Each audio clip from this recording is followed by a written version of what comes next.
apregoar aqui.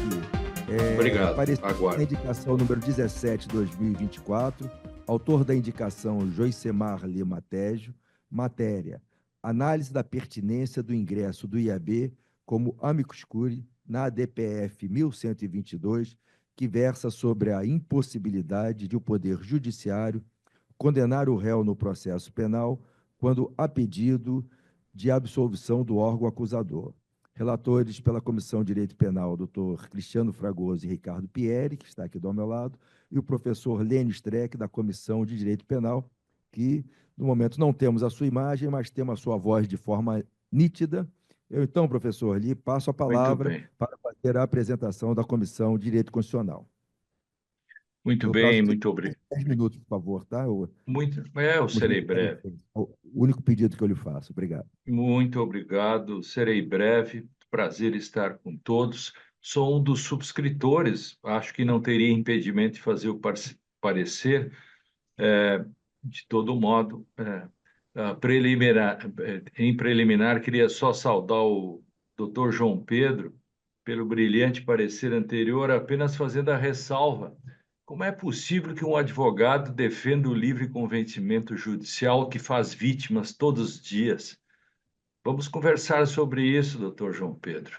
Tenho escrito muito sobre isso. Isso é um problema sério. A gente conseguiu tirar do CPC, e essa é uma questão que faz vítimas todos os dias. O senhor mesmo já deve ter perdido muitos embargos de declaração sem explicação nenhuma, porque o juiz diz tem o livre convencimento. Isso é uma questão autoritária, é uma questão antidemocrática, é uma questão sobre a qual nós precisamos falar.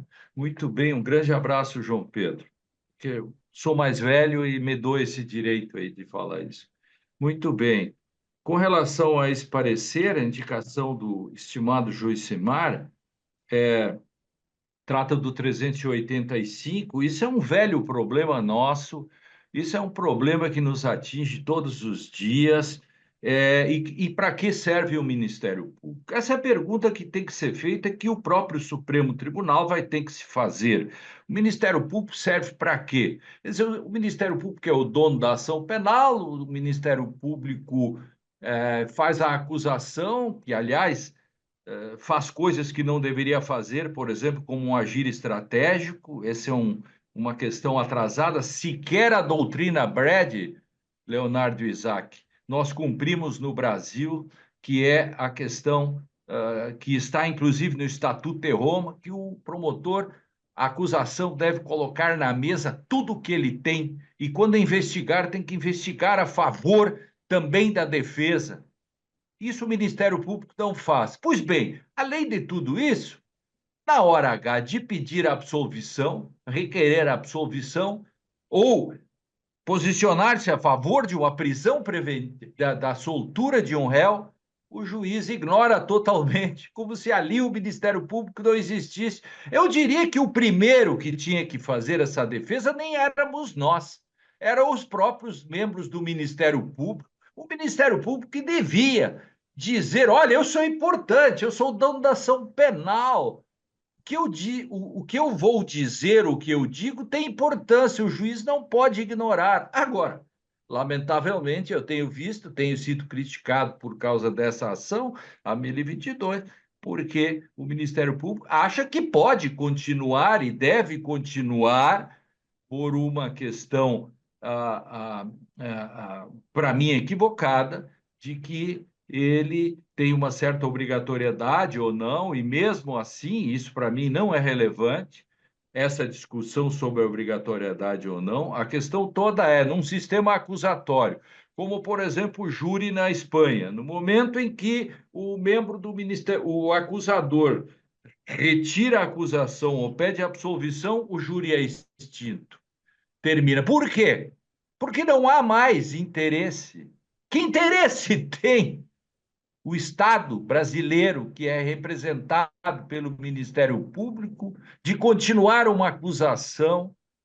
Se ele mesmo diz, não tenho provas, pelo amor de Deus, o dono da ação penal diz, eu não tenho provas. E o juiz diz, não, tem sim, tem. O senhor está equivocado. O senhor tem provas e não sabe que não tem provas. Não parece um pouco, até um pouco bizarro ou engraçado isso? Se pensarmos bem, ei, Leonardo Isaac, estou vendo você aí bonitão. O... Portanto, por todas as razões, e o meu parecer nesse sentido reproduz, né, as questões que já tínhamos postas na DPF. A questão é que, por uma questão de democracia, nós devemos entrar na condição de amicus curiae, de amici curiae, porque o artigo 385 não se alinha no modelo acusatório. Mesmo que o Ministério Público pleiteie absolvição com base em uma análise parcial de mérito, a única justificativa do ponto de vista acusatório para ignorar ou sobrepor o titular da ação pelo magistrado não está no artigo 385. Em caso de parcialidade do Ministério Público, a correção deve seguir o artigo 104 do CPP. Então, nesse sentido, a preocupação que se teria, mas então o Ministério Público vai ficar com muito poder. Então, por isso, nós vamos deixar que o réu, o acusado, sofra uma condenação, mesmo que aquele que é indicado pelo Estado para fazer a sua acusação diga que não quer. Como resolver esse problema? Essa é uma questão do sistema. Não vejo nenhum problema. E sempre quando há grandes inovações na República, se diz que vai haver uma crise, etc. Isso aconteceu com a abolição da escravatura, quando terminaram com as velas para introduzir a energia elétrica, quando terminaram com as carruagens para introduzir o automóvel, sempre se disse que o caos virá. A Constituição de 88 é uma carta de direitos e também se disse que o Brasil ia despencar no rol das nações. Que coisa mais linda a nossa Constituição nos trouxe. Olhemos para trás antes de 88 e olhemos para frente para saber, ó céus, que grande país estamos construindo com idas e vindas, mas olhemos para trás e vejamos as garantias e os direitos que temos hoje e o que tínhamos antes. O 385 não está recepcionado. O 385 não pode ser recepcionado. E o 385 não deve ser recepcionado em nome do princípio acusatório. Temos que olhar para frente. Esse país, o juiz não deve ter livre convencimento, não deve ter livre apreciação. Esse país, o promotor não deve fazer acusação estratégica. Esse país precisa enxergar-se e olhar para frente e dizer: a Constituição é maior que tudo isso. Por isso, eu considero isso, embora possamos até perder no Supremo, eu considero isso um easy case, no sentido da não recepção pela Constituição do artigo 385. Obrigadíssimo, meu presidente, obrigado a todos. Eu os vejo, mas por alguma questão técnica, vocês não estão me vendo.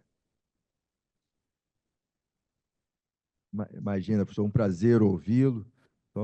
Como não podemos ver, só faltou fazer a sua autodescrição para que possamos, né, sentimos a sensação dos nossos colegas que têm deficiência audiovisual, Sim. não é o que eles sentem o prazer quando vem a autodescrição.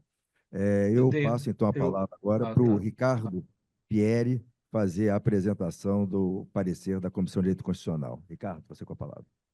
Senhor presidente, colegas plenário. Mais uma vez, boa tarde a todos e todas que nos assistem também pela internet.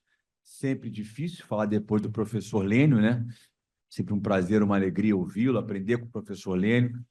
Muito interessante essa digressão sobre esses discursos catastrofistas que surgem, né, diante de mudanças que se avizinham. De fato, isso recorrentemente acontece, sobretudo na nossa área, né? Me lembro muito bem, professor Lênio, o que se dizia quando da introdução das audiências de custódia no nosso sistema. Isso vai inviabilizar o sistema. Era como se o mundo fosse acabar. Hoje nós vemos os avanços.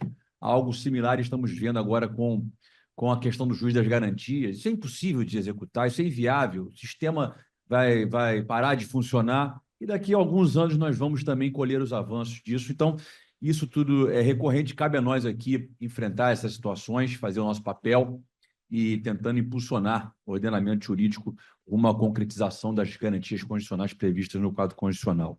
Acho que resta muito pouco a ser dito sobre a matéria. Me parece oportuno apenas relembrar que o IAB possui uma posição consolidada sobre esse assunto específico há 14 anos. Há 14 anos que nós já aprovamos nesse plenário um parecer sobre o anteprojeto de reforma de Código de Processo Penal daquela antiga comissão capitaneada pelo ministro Hamilton Carvalho. Foi um trabalho iniciado pelo presidente Fernando Fragoso e concluído pelo nosso hoje aqui presidente da mesa, querido Carlos Eduardo Machado, na condição de sucessor do Fernando Fragoso, naquela árdua e hercúlea tarefa que tivemos ao longo de várias manhãs, várias tardes, examinando aquele anteprojeto, e que foi muito importante na época, porque o doutor Fernando Fragoso conseguiu, a partir de diálogos com o então congressista Miro Teixeira, transformar aquele nosso parecer num contra-anteprojeto, que naquele momento foi muito importante para se brecar aquele avanço de um projeto que tinha uma feição claramente autoritária em diversos aspectos muito preocupantes. Então, foi um trabalho muito importante desenvolvido naquela época. Então, me parece oportuno apenas lembrar disso, né? E a posição que nós firmamos naquele momento vem consolidada num trecho do parecer que foi elaborado pela doutora Simone Schreiber, integrante honorária do IAB, desembargadora federal, no seguinte sentido, que está registrado, inclusive, num livro que publicamos sobre o assunto, coordenado pelo João Carlos Castelar. Quando o Ministério Público postular a absolvição do réu em alegações finais, o juiz só poderá proferir sentença condenatória nos casos em que o assistente de acusação requerer a condenação. O juiz não poderá reconhecer qualquer agravante não alegada ou causa de aumento não imputada na denúncia. A sentença será proferida nos estritos termos da denúncia. Esse plenário aprovou essa posição há 14 anos atrás, com essa ressalva em relação ao assistente de acusação. Me parece uma ressalva, não sei qual é a visão do professor Lênio sobre o assunto, mas me parece uma ressalva interessante. Debatemos isso na nossa comissão, sobretudo diante desses avanços que nós percebemos ao longo dos anos, das faculdades da vítima de intervenção no processo penal. O processo penal carrega um drama humano e a vítima ali, ela faz parte desse drama. Então, dar voz à vítima também nos parece algo importante. A vítima, ela historicamente ocupa uma espécie de patamar assim, inferior do ponto de vista processual em relação ao Ministério Público, até chamado de assistente, né? Que por si só já é uma conotação que dá um patamar, uma conotação de inferioridade, como se houvesse uma espécie de caput de denúncio processual para a vítima. Então, nos parece que, com essa ressalva da vítima, que foi a ressalva que nós aprovamos nesse mesmo plenário há 14 anos atrás, não há nada a mudar em relação à posição já firmada pelo IAB, aqui reafirmada hoje em conjunto pela Comissão de Direito Penal e de Direito Constitucional. Em síntese, senhor presidente, agradeço pelo tempo e pela atenção. Muito obrigado, Ricardo Fontoura. Precisa suas palavras, especialmente após a exposição do professor Lênio Streck. Eu indago, então, se alguém deseja algum esclarecimento com relação aos pareceres. Aqui no plenário físico, nem no plenário virtual, nenhum esclarecimento. Se alguém deseja fazer alguma manifestação sobre o teor dos pareceres, sobre o tema em questão. Também ninguém. Colocarei, então, em votação. Há alguma divergência em relação aos pareceres? Aqui no plenário físico, se tiver divergência, levante a mão.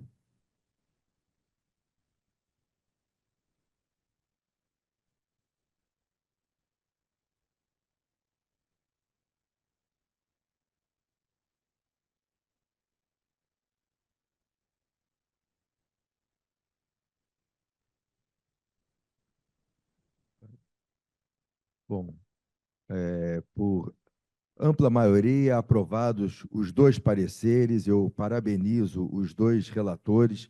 Ah, Joicimar, me desculpe, Joicimar, eu esqueci, você como indicante de lhe dar a palavra. Se você quiser fazer alguma observação, por favor. Tá, foi uma falha minha aqui na presidência. Não, não, imagina, presidente, apenas parabenizar os relatores. Na verdade, foram aulas. É sempre bom ouvir o professor Lênio, o companheiro da Comissão de Direito Penal também, de forma brilhante, expôs a matéria. Apenas parabenizar os relatores. Obrigado. Tá bom. Obrigado, Joicimar. Vamos então aqui ao próximo parecer. Temos uma questão aqui que o já fez, a votação já foi feita, foi aprovada. Eu esqueci de dar a palavra ali ao Joicimar. Acho que realmente, como indicante, está plenamente aí contemplado com a posição de ambas as comissões.